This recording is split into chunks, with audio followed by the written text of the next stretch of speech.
Salut à tous, comment ça va les frères? Aujourd'hui, troisième vidéo sur l'arc en Inde. La deuxième vidéo, je l'ai mis en non répertorié la semaine dernière pour des questions de respect, pas de confidentialité, mais de respect envers le lieu sacré où je me trouve.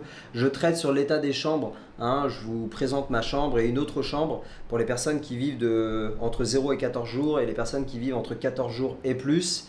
Avec une belle vue à la fin, j'ai eu beaucoup de retours super cool, donc je vous remercie pour toutes les personnes qui l'ont déjà vu. Pour celles qui souhaitent la voir, envoyez-moi un petit DM sur Instagram, parce que je l'ai partagé sur Instagram. Donc envoyez-moi un petit message et puis je vous enverrai le lien pour que vous puissiez la voir. Aujourd'hui, troisième vidéo, cette fois-ci publique, on va traiter d'un chapitre de ce livre. Je le mets là. Je vous mettrai le lien en description. C'est selon moi le livre spirituel que je préfère depuis que j'ai commencé la lecture sur ce chemin-là. On va traiter sur les 5 qualités divines à obtenir pour être une meilleure personne. Le savoir est une arme, ou que la connaissance se trouve dans les bouquins. Et celui-là, il est vraiment incroyable ce livre. Donc je vous le mettrai en description. Bref, cette introduction était déjà beaucoup trop longue. On passe à la première qualité divine de ce livre. C'est parti.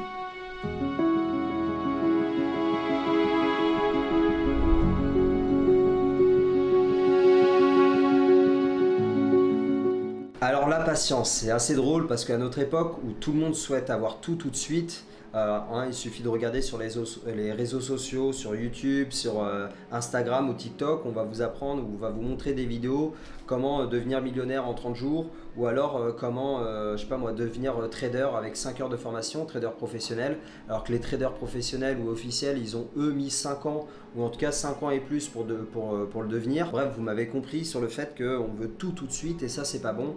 La culture de la patience est vraiment quelque chose de fondamental et il est vraiment expliqué dans ce livre-là que c'est quelque chose de très important dans notre vie, que ce soit sur notre plan personnel et social. Il est expliqué tout d'abord que dans la gestion du stress, la patience, ça va nous permettre de maintenir notre calme dans des situations stressantes, de prendre du recul sur certaines situations, de réfléchir avant de prendre des décisions importantes ou de réagir sur le feu des émotions. Ça, c'est déjà ultra important. Mais ce que j'aime le plus dans ce livre-là et avec la patience, c'est que ça va nous permettre de cultiver la persévérance. Et comme on dit, Rome ne sait pas faire en une seule journée.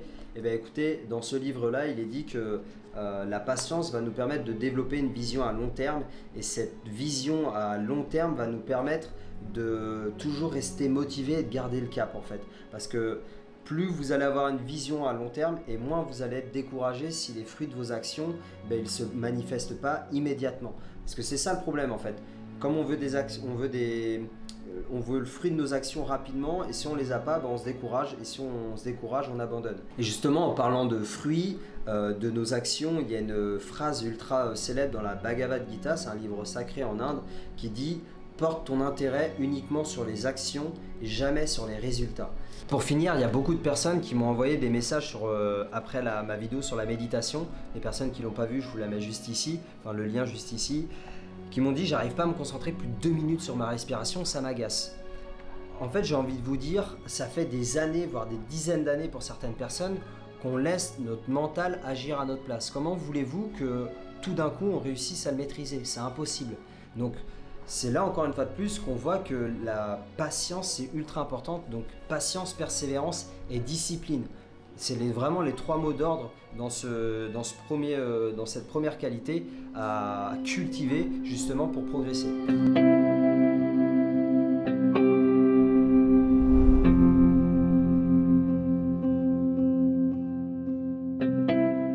Alors l'innocence c'est peut-être la qualité la plus importante, ou en tout cas il est dit dans le bouquin que c'est la qualité la plus importante à adopter. Pourquoi, vous me direz-vous? Tout simplement parce que l'innocence ça va nous permettre d'adopter en fait une position de débutant.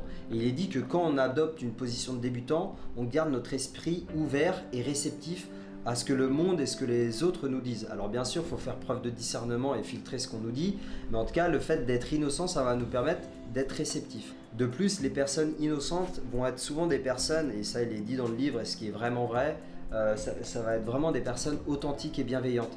Et ils vont pas avoir cette notion de calculer ou comment dire, d'avoir cette notion de je te donne quelque chose en échange de, vous voyez, ils vont vraiment faire les choses de manière innocente, de manière désintéressée, de manière authentique, et ça c'est important. Retenez une phrase simple qui est lorsque l'on écoute on apprend quelque chose alors que lorsqu'on parle on n'apprend rien. C'est une phrase qu'on nous disait souvent dans la vente, pour nous obliger à arrêter de parler et se concentrer sur ce que le client nous disait. Pour finir, cultiver l'innocence revient à la deuxième phase de l'apprentissage selon Maslow, qui est le consciemment incompétent. Je sais que je ne sais pas. Et c'est vraiment à partir de ce moment-là qu'on va enclencher le processus de progression, parce qu'on va rentrer dans cette vallée de l'humilité qui est dans la courbe de Kruger. Je vous laisse aller voir ce que c'est la courbe de Kruger. Mais en tout cas, c'est vraiment important de cultiver cette vallée de l'humilité parce que ça va nous permettre de progresser. Et en parlant d'humilité, ça tombe bien parce que c'est la troisième vertu à cultiver.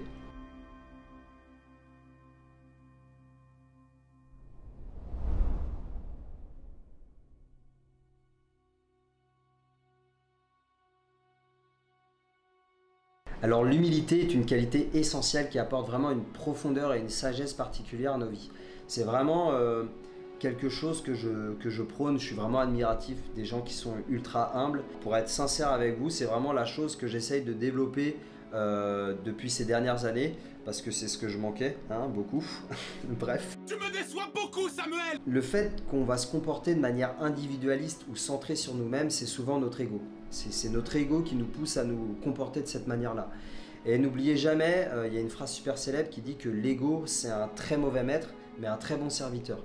Et pour illustrer ces propos, j'adore prendre l'exemple de Naruto, hein, la métaphore de Naruto, parce que pour les personnes qui ne connaissent pas, Naruto, en fait, à la naissance, il se voit sceller un démon terrifiant. Son père lui scelle un démon terrifiant qui allait détruire son village. Et Naruto, quand il est jeune, il a du mal à, quand il est en colère, il a du mal à maîtriser ce démon-là et il est submergé par ses émotions, il est submergé par le sentiment de colère.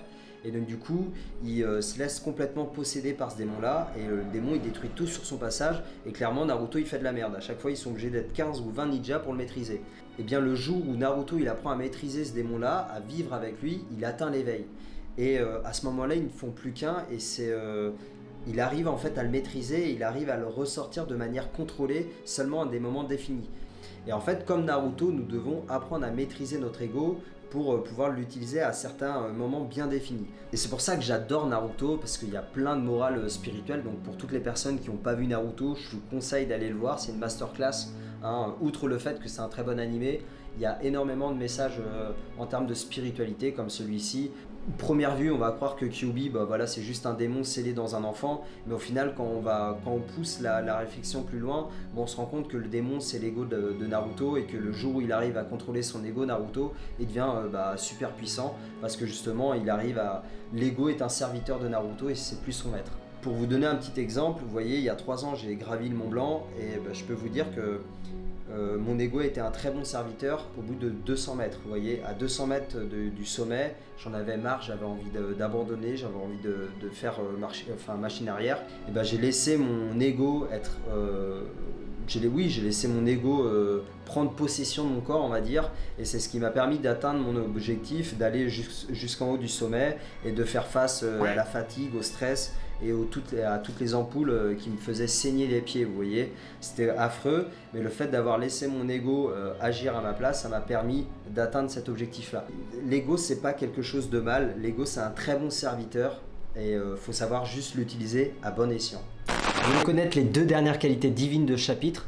C'est très simple, vous avez simplement à vous abonner, à activer la cloche pour avoir la notification de la prochaine vidéo la semaine prochaine. Je ne sais pas encore quand elle va sortir, parce que ici c'est un peu compliqué à chaque fois pour sortir des vidéos, ça dépend des datas. En attendant, vous pouvez mettre le petit pouce en l'air des familles qui fait du bien, commenter la vidéo pour savoir si vous l'avez aimée ou pas. Et puis sinon, vous pouvez également la partager parce que ça soutient énormément la chaîne et le créateur, ça me fait énormément plaisir. Encore merci, mille merci pour tous les messages que vous m'envoyez par rapport au retour de mes vidéos, ça fait super plaisir, ça me donne toujours envie de continuer, de vous faire des vidéos de qualité. En tout cas, j'essaie vraiment de m'y atteler. Bref, d'ici la semaine prochaine, je vous dis prenez soin de vous, c'était Zixama, namasté.